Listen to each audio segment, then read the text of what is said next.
When objects become extensions of you. When a tool in your hand becomes part of you, it's not just a metaphor.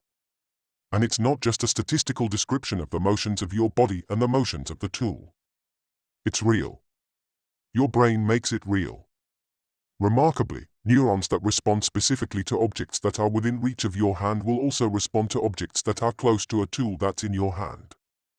Cognitive psychologists Jessica Witt and Dennis Profits found that when they asked people to use a reaching tool, a 15-inch orchestra conductor's baton, to reach targets that were just out of range, the targets looked closer than when they intended to reach without the tool. Paragraph 1. Paragraph 2. Paragraph 2. For their study, they briefly flashed a spot of light on a table and then asked people to touch or point to where the spot had been. Interspersed among those touch-point trials were some trials where the person was simply asked to estimate how far away the spot was, in inches. There was a fair bit of variation in their guesses, but on average they were pretty close to accurate, except when they were holding the baton. When they were holding the baton and prepared to use it, a spot that had been 39 inches away was perceived as having been only 35 inches away, a 10% reduction in perceived distance just because they were holding a tool in their hand. Witt and Profits theorized that this effect was a result of the brain generating a mental simulation of the reaching movement and thus tricking itself into thinking the object was closer and therefore more accessible when a reaching tool was held. To test this idea, they did a follow-up experiment where they showed the baton to participants and told them to merely imagine using it to reach for the spot of light. When these participants reported the perceived distance of the spot of light, once again there was a substantial compression of that estimated distance. They didn't even have a tool in their hands. They merely imagined reaching toward the spot with the baton, and that motor simulation caused them to underestimate the distance of the spot. Even if the brain just pretends that the tool is part of its body, then the tool is part of its body.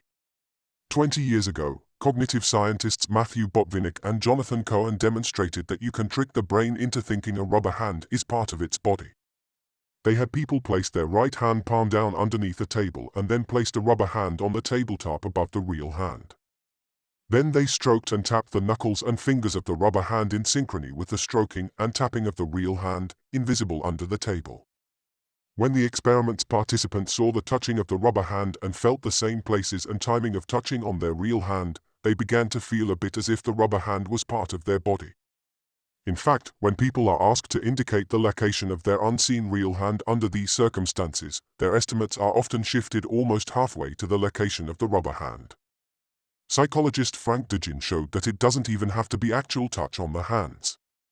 When a mirror is aligned just right to make the rubber hand look like it's exactly where the real, hidden, hand is located, the light from a laser pointer traveling along the rubber hand is enough to give people an illusory sensation of warmth, and even touch, on their real hand. This unusual observation actually has medical applications. Around that same time, neurologist Vilayanu Ramachandran was exploring this kind of phenomenon with amputees who experience phantom limb pain. Phantom limb pain is when an amputee feels excruciating pain in the limb that has been amputated. It might seem impossible, but it makes sense when you think about how the brain codes for that limb and how the brain reorganizes itself upon losing that limb. For instance, if an arm is amputated just below the elbow, groups of neurons that used to code for the hand obviously no longer receive sensory input from the mechanoreceptors in that hand. Over time, some of those neurons gradually develop connections to nearby neurons that have been coding for the elbow, which is still receiving sensory input. Sometimes those connections can cause the brain to think that the hand has somehow moved up right next to the elbow. Your brain knows full well that if your right hand were curled up so much as to be close to your right elbow, it would be incredibly painful. Don't try this at home. So, the brain naturally generates a pain response. If the missing limb were still there, some movement of it would quickly allow the brain to figure out that the hand is not at all curled up like that. With the limb missing, there's no way for the brain to use proprioception to figure this out. However, with visual input, it can. Ramachandran had the genius idea to place a mirror next to the amputee's intact limb. When the patient sits in the right position and the mirror is set at the proper angle, the reflection of the intact limb looks to the patient just like a copy of the missing limb, and in a location where that missing limb would naturally be. Movements of the intact limb are visually processed by the patient's brain as copycat movements of the missing limb as well.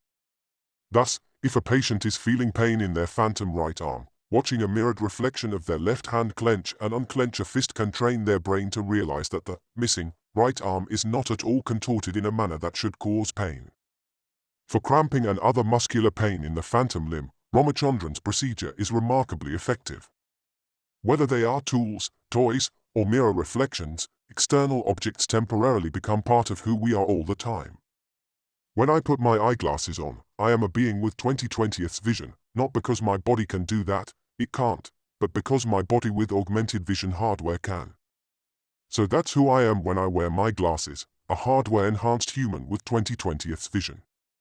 If you have thousands of hours of practice with a musical instrument, when you play music with that object, it feels like an extension of your body, because it is.